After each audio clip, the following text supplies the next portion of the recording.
Je viens d'avoir une chute ici, en train de courir.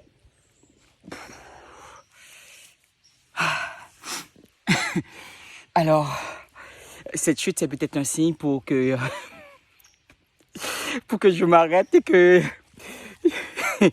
je dise de quoi. J'ai mal. En fait, je place je vais placer le téléphone. Ah, je vais me mettre ici. Puis on peut prendre un petit peu de temps ensemble. Je viens d'avoir une belle chute. Je vais vous montrer comment je suis tombé. Et en fait, je suis même pas habillé pour faire cette course. En fait, j'étais en train de travailler. Puis ça bouillonnait d'un peu dans la tête. Puis, je me dis, bon, pour que je sois efficace, ben, je vais marcher. Puis, en train de marcher, j'ai décidé de courir. Je fais tout le temps ça. Et je n'avais pas prévu de m'arrêter pour faire cette vidéo. Alors, je commence pas comme à l'habitude par une question. Il n'y avait pas de question. Je suis juste tombé. Alors, bien, je vais profiter du moment pour échanger avec vous. Et puis en plus, il y a les oiseaux, il fait beau. Vous voyez, mon ami, j'avais pas prévu de tomber. J'avais pas prévu de marcher, de courir non plus. Mais en me rendant compte que le travail, la tâche que j'étais en train d'accomplir paraissait de plus en plus compliquée. Et en dehors de ça, ou bien à côté, qu'importe, et mon corps, mon énergie était dans une autre forme. Je perdais de la concentration. Et en ayant conscience que ma concentration n'est pas à son maximum et que je reviens à 2-3 reprises sur ce que j'étais en train de faire, et je sais où ce que ça allait m'amener si je continuais, si je persistais, comme je le faisais avant. Quand je commence quelque chose, je veux le terminer. Et là, même quand je vois que je ne suis pas efficace, efficient dans ce que je suis en train de faire, je maintiens le cap là, il faut que je termine.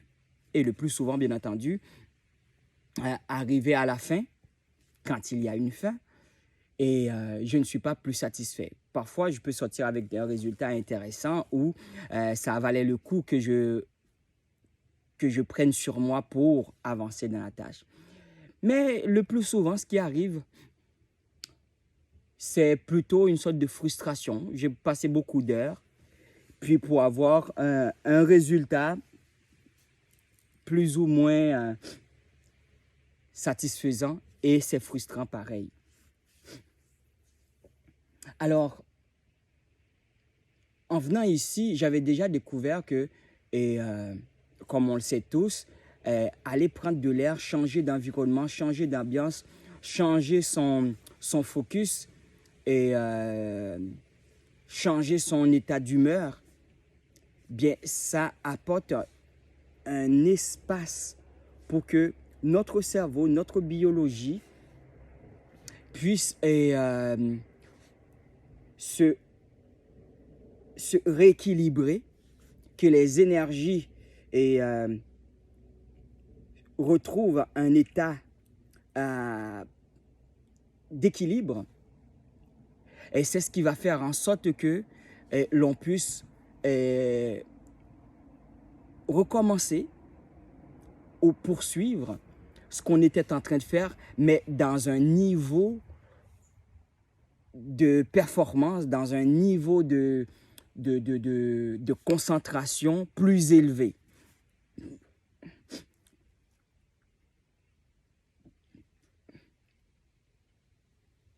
Du coup, où est-ce que je veux en venir avec ça?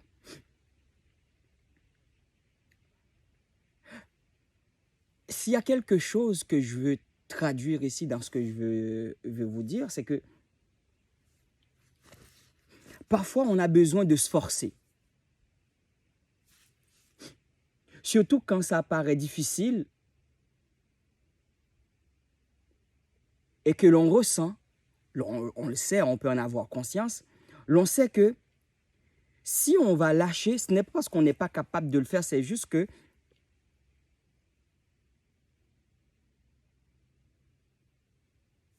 c'est difficile. Et que l'on sait tout naturellement, et on cherche à éviter les défis, on cherche à éviter naturellement ce qui est difficile, ce qui est souffrant, ce qui est forçant. Oui, on a besoin d'apprendre à se forcer, à se motiver, à se donner un petit coup de pied d'amour dans le cul, dans les fesses. Okay? Excuse-moi le gros mot. On a besoin de se donner un petit coup de pied dans les fesses pour se porter à donner un peu plus. Mais l'opposé est aussi vrai. C'est-à-dire, quand on est parti dans un élan, on est décidé, on a déterminé à aller dans une direction, mais qu'en face de soi, il y a une montagne, il y a une rivière, il y a un blocage. Au lieu de persister, la meilleure stratégie dans certaines situations, c'est plutôt d'utiliser la technique de recalibrage, de décentration pour aller centrer. Comme l'eau. Quand l'eau arrive quelque part, l'eau persiste pour voir où est-ce que je peux passer. Mais une fois que l'eau, le liquide, se rend compte que l'obstacle est énorme, bien, qu'est-ce que l'eau fait? Qu'est-ce que les liquides font? Bien, les liquides vont se constituer vont concentrer leur énergie, donc se rassembler. Ils vont devenir une goutte d'eau, ils vont devenir un bassin, ils vont se concentrer et continuer à chercher à traverser l'obstacle. Mais quand l'obstacle est énorme, ben, l'eau ne reste pas à dire c'est là que je veux passer, c'est là que je dois passer. L'eau ne fait pas ça. Les liquides ne font pas ça. Les liquides vont chercher une pente, un couloir, autre chose, une autre direction. Parce que son objectif, c'est de passer. Ce n'est pas de passer exactement, briser l'obstacle. Non, la stratégie, c'est contourner l'obstacle. Donc, que ce soit dans le domaine professionnel, entrepreneurial et dans nos relations avec les autres, qu'importe.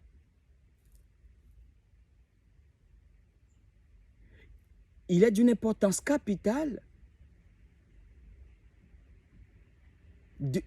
d'être capable de s'observer et d'évaluer est-ce qu'on est dans la stratégie de l'eau ou dans la stratégie d'affrontement où on ne veut pas lâcher même quand ça ne marche pas.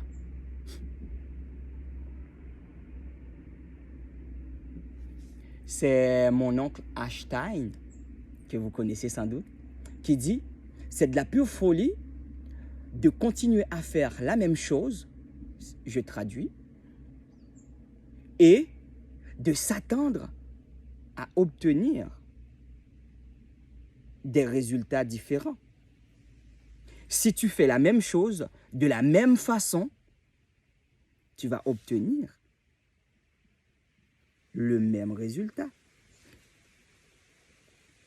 Alors, dans la vie quotidienne, moi, un exemple ce matin, j'étais en train de travailler. J'ai vraiment voulu atteindre mon objectif de ce matin avec la tâche que j'étais en train d'accomplir. Ça m'a pris du temps avant de réaliser. Écoute, là, Michel-Ange, tu n'avances pas là. On n'appelle pas ça procrastiner, mais quand tu regardes ça, ça ne donne pas de résultat. Alors, je me suis rendu compte que il était cas de mon énergie. Et je n'étais pas centré.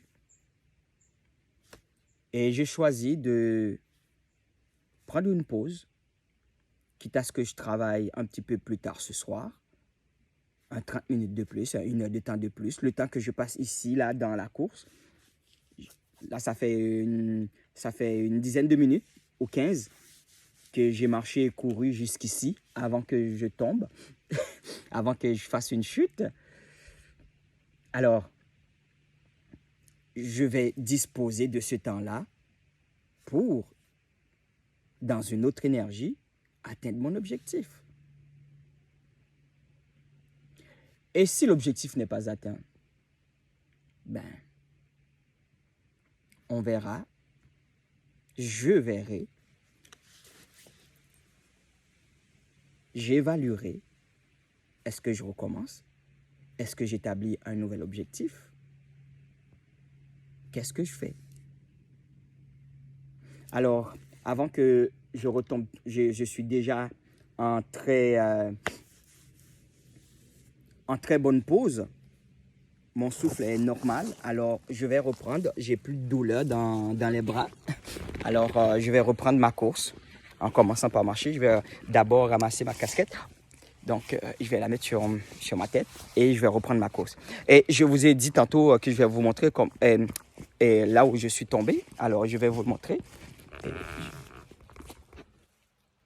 Voilà. Regardez. Je courais. OK. Puis, poum, poum, poum. Et pourtant, ça fait depuis des années que je cours ici, dans cette forêt. Je connais un petit peu les parcours. Mais, écoute, ce qui m'a fait tomber, c'était plutôt, je voulais lancer la vidéo. Puis, j'ai pas porté attention et puis j'ai eu ma chute. Alors, je vais continuer. Cette passe est très difficile. En fait, quand je cours ici, je ne fais pas de vidéo. Je marche si je fais une vidéo. Mais là, je voulais courir et ouvrir la caméra. Eh bien, la conséquence, je l'ai eu. Une belle chute. Alors, j'arrête la vidéo ici pour reprendre ma course. Puis, je peux faire un rappel de ce dont on a parlé tantôt. C'est que s'il y a une chose que tu dois te rappeler, c'est qu'il n'existe pas une seule stratégie pour réussir et atteindre un objectif. Parfois, la stratégie à adopter, c'est foncer, se déterminer, se forcer, se donner un petit coup de pied dans les fesses pour avancer. Qu'on n'a pas envie, là, quand on a envie de procrastiner, on se donne un petit coup de pied d'amour.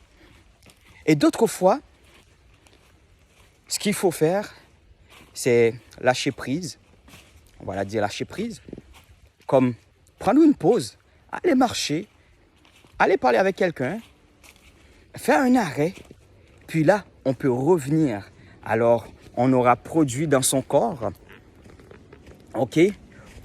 Et changer son énergie, OK?